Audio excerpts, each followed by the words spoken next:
Marianne Kerfridin, bonjour. Bonjour. Je vous présente, vous êtes journaliste indépendante basée du côté de Nantes et vous êtes l'une des autrices de la dernière enquête de Spland, notre média d'investigation breton et indépendant. Le lobbying agricole de la FNSEA à la loupe, c'est le titre de cette enquête qui a été publiée à la fin du mois de mai et toujours à découvrir en accès libre sur le site spland, spla2n.org. On redit avant de se lancer dans ce travail d'enquête que vous êtes donc journaliste indépendante, que vous faites d'autres choses le reste de l'année et que vous avez par exemple signé assez récemment un documentaire qui est toujours à voir à certains endroits en ligne. On en dit un mot ? Oui, c'était une grosse enquête pour Arte sur Ikea, le seigneur des forêts, ou devrais-je dire l'ogre des forêts, qui dévore un arbre chaque seconde. Et voilà, c'était mettre en lumière le modèle et dénoncer le modèle Ikea de fast furniture qui met toujours plus de meubles sur le marché et qui, du coup, consomme énormément de bois. Donc ça, c'est pour ce documentaire Ikea, le Seigneur des Forêts, réalisé et diffusé sur Arte et qu'on peut toujours voir en ligne, notamment dans une version commentée sur la chaîne Twitch d'Arte en compagnie de Salomé Saké. Sur le sujet de l'agriculture française, j'ai vu que vous aviez déjà signé un documentaire il y a quelques années pour une émission sur une chaîne du service public. Ça, c'était en 2020. Depuis, il y a eu des choses qui se sont passées. Le secteur a été marqué par un mouvement social important en début d'année et il y a un acteur qui en est sorti gagnant. C'est le sujet de votre enquête. On le présente ?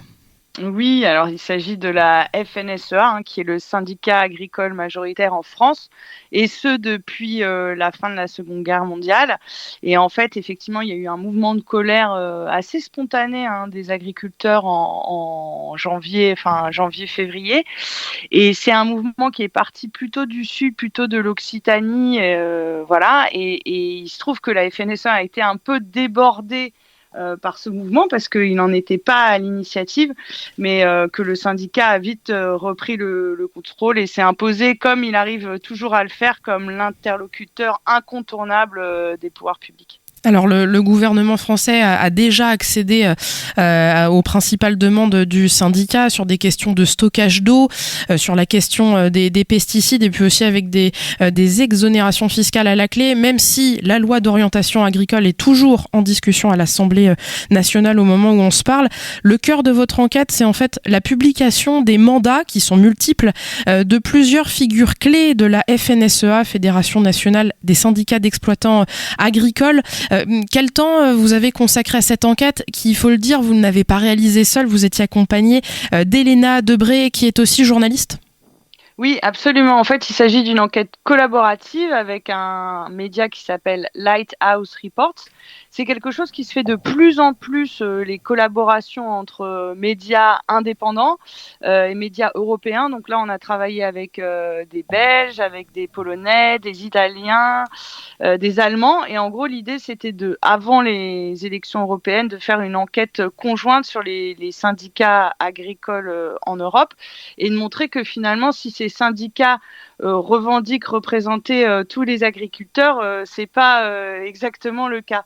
Et nous, spécifiquement à Spland, on s'est intéressé à 4 figures, dont 2 figures bretonnes de la FNSEA, pour montrer en fait comment ce syndicat arrive à maintenir son pouvoir sur la politique agricole française et aussi européenne, il faut le dire, en justement verrouillant un peu tous les leviers de pouvoir. C'est-à-dire que la force de la FNSEA, c'est d'abord d'être élu quand même démocratiquement dans les chambres d'agriculture françaises, mais c'est aussi grâce à ces postes, c'est-à-dire ces postes qu'il obtient grâce aux chambres d'agriculture, mais qu'il obtient aussi en tant que syndicat majoritaire, ça permet en fait finalement de verrouiller tous les leviers de la politique agricole française en étant placé aux bons endroits pour faire du lobbying et puis peser sur les décisions qui sont prises par le gouvernement. Vous vous êtes donc intéressé à 4 figures de la FNSEA. Le plus connu de ces 4 hommes, qui se trouve être celui qui cumule le plus de mandats, c'est sans doute le président, en fait, qui a été mis en lumière lors du mouvement social en début d'année. Oui, oui, il s'agit d'Arnaud Rousseau, hein, qui est un grand céréalier d'Île-de-France et qui a été élu président de la FNSEA, je crois, c'était l'année dernière. Et c'est vrai que c'est une figure qui n'est pas anodine, hein, puisque c'est effectivement un grand céréalier. Et puis aussi, c'est le patron du groupe Avril, hein, comme l'était avant lui Xavier Belin, hein, qui est un ancien président de la FNSEA. Et c'est vraiment, Avril, c'est un énorme groupe agro-industriel. Et donc, on s'est posé la question, enfin, nous, on a voulu montrer tous les mandats qu'exerçait Arnaud Rousseau, mais c'est vrai que cette figure du syndicalisme agricole français, beaucoup s'y sont intéressés en disant est-ce qu'il peut vraiment représenter tous les agriculteurs et notamment les éleveurs en étant à la fois patron de syndicat et à la fois patron d'un énorme groupe agro-industriel, quoi. On précise que le groupe Avril a son siège situé tout près de Rennes et que c'est un groupe industriel qui est spécialisé aujourd'hui dans les huiles de table. Au-delà d'Arnaud Rousseau, on découvre avec votre enquête donc sur la FNSEA à la loupe, on découvre d'autres figures. Thierry Coué, secrétaire général adjoint, qui est lui éleveur de porc. André Sergent, président de la Chambre régionale d'agriculture de Bretagne et qui se présente comme un agriculteur énergiculteur. Donc en plus de faire du lait et puis du porc, il s'intéresse à la méthanisation et au photovoltaïque sur son exploitation. Il a récemment, c'était il y a quelques années, mais reçu la Légion d'honneur.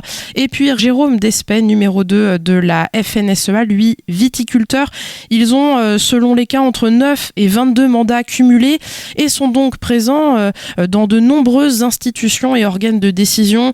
Ça va de la santé publique à la surveillance de la qualité de l'air et de l'environnement, à la gestion de parcs naturels, mais aussi des risques industriels. Tout ça, officiellement, en fait, ça se fait au nom de la co-construction des politiques publiques. Oui, alors cette co-construction, elle n'est pas toujours assumée. Même si Marc Fesneau, le ministre de l'Agriculture, était au congrès de la FNSEA et a clairement dit « je fais avec vous ». Hein, ça, c'est quelque chose que les syndicats opposés ont toujours critiqué. Hein, c'est la co-gestion de la politique agricole française entre le syndicat majoritaire et le ministère de l'Agriculture.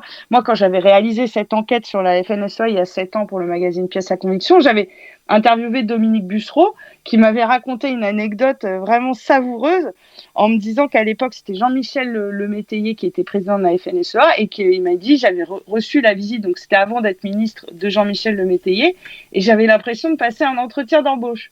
Et effectivement, après, il a été choisi comme ministre de l'Agriculture. Et quand son mandat s'est terminé, Jean-Michel Lemétayer est arrivé dans son bureau et a dit « Dominique, est-ce que tu veux rester ministre ?» Donc ça en dit long quand même sur le pouvoir de la FNSEA sur la nomination des ministres de l'Agriculture. Voilà. La question qu'on peut se poser, c'est est-ce que c'est une forme de lobbying ? Dans votre enquête, Arnaud Clugery, donc de l'association Eau et Rivières de Bretagne, il y répond par l'affirmative. Et ce que le grand public ne sait peut-être pas, c'est qu'on retrouve aussi des personnalités de la FNSEA à la direction de titres de la presse agricole, que ce soit pour le magazine Terra, en tout cas jusqu'en 2022, moment de la revente, mais aussi pour ce groupe de presse Réussir, qui édite pas moins de 50 titres sur le territoire national. Il y a donc la presse, mais aussi des événements comme le Salon de l'Agriculture. Donc c'est le numéro 2 de la FNSEA qui vient d'être élu président de la société qui est propriétaire de cet événement. On pourrait se demander en quoi c'est problématique. C'est que finalement, il y a quoi ? Il y a une vision un peu hégémonique diffusée auprès d'une partie des agriculteurs français ?